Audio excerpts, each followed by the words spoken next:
me to throw someone, and I hope you guys don't want me to throw anyone, but if you do, if it gets boring, I'll just pick one of you out of the crowd and throw you. You're a volunteer.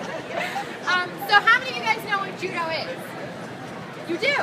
Awesome. For those of you who don't know, you did, really? High five. Awesome. So, in Judo, there are 4 ways to win. It's actually it's the opposite of karate or what you might think. There is no punching or kicking in Judo. One way you can win is by pinning your opponent, like you do in wrestling.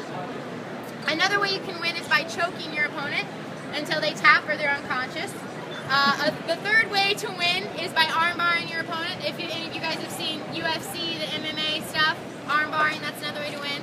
And the last and final way to win in a Judo match is to throw your opponent flat on their back. And when you do that, it's like a knockout in boxing. Match over, you win, that's it. That's my favorite way to win. It's probably the coolest way to win, I think. I'll show you later if you want to see. But, so, Judo. I got started in Judo actually when I was 6 years old. My mother had taken it in college, so when I was a little girl, she wanted me to learn self-defense. So she took me, I have no idea how, but somehow I was Judo. And she took me to the local dojo, which is what it's called, where we train. And from the beginning, I fell in love with it, every aspect of it. From running around on the mats, to throwing people, to getting thrown. I was a bit of a wild child, so I think that having something that instilled a little bit of discipline in me at a young age was good for me. From there, it was sort of really just a year later, I went to my first competition, and I loved it. I didn't win.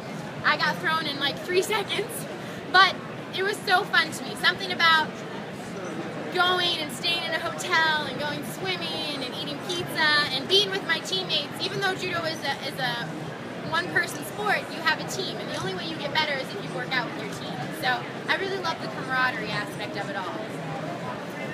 I continued to train and do Judo and get better and better and better, and eventually, when I was 13 years old, a former Olympic coach challenged me to try and make the Olympic trials. So at that time, I actually started traveling all over the country fighting senior women in the black belt division and trying to get points to go to the Olympic trials. I ended up making the Olympic trials, but because I was a growing girl and the weight class didn't qualify, I did not compete in the 2004 Olympic trials. But from that moment, I really knew that that was something I wanted to do. I knew that the Olympics was what I wanted to achieve. I didn't want to be an actress. I didn't want to be a singer. I wanted to be the best in the world at my sport. So I dedicated my life to training and traveling and doing Judo. For those of you who don't know my story, I actually moved to Boston when I was 16 under some pretty intense circumstances. I was sexually abused by my former coach.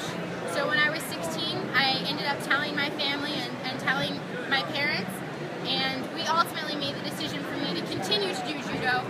So I moved to Boston to train with now the Olympic coach, Jimmy Pedro, and my coaches, and it has been amazing.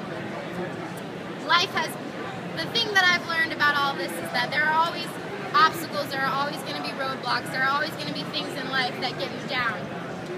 But it is the people that you surround yourself with and the things that you do that make you who you are. You're only a victim if you allow yourself to be. And thanks to my coach and thanks to my teammates, I have been at the lowest low and I have been at the highest of highs. I can call myself an Olympic champion today. Not only because of my teammates, but also because of this thing, NeoCell.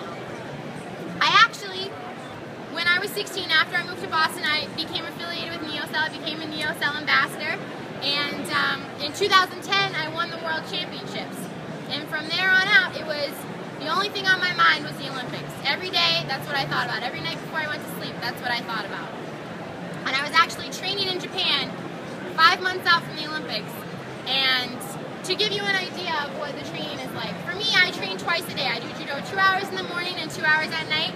I go to my strength trainer 5 days a week, and we lift we run 3 days a week. So I have 2 to 4 workouts 6 days a week. So I take the big heavy duty collagen sport because it has the most collagen in it, and I need the most recovery as fast as I can. So that's what I take. But in Japan, we were doing, to give you a typical, randori is what we call sparring. So I typically do in my regular day about 10 rounds to 15 rounds rounds of randori. In Japan, we were doing 30 rounds of randori per practice. So we were doing 60 rounds of randori a day, which is basically like an entire week of judo in one day. So I was overtraining. And the third day in, the very first round, I was going with this girl, and I'll never forget it. Something happened, we were doing judo, and I heard a pop, and I fell to the ground. Immediately, my knee was swollen up to the size of a balloon. My coach made the decision, we got on a plane right away, went home, got an MRI. I had torn my MCL 5 months out from the Olympics. I thought it was over. I thought that was it. I was going to be the girl who almost made it. Thankfully, thanks to the Olympic Committee and NeoCell, I took my NeoCell every day, religiously, every day. And every night I would visualize my knee getting better. And every day the physical therapist would have me in the pool, and he would have ice on it, and he would have an ultrasound on it, and he would have these electric shocker things on it. And he basically tortured me every single day, 5 hours a day, and I was actually back on the mat thanks to NeoCell and that therapist in 4.5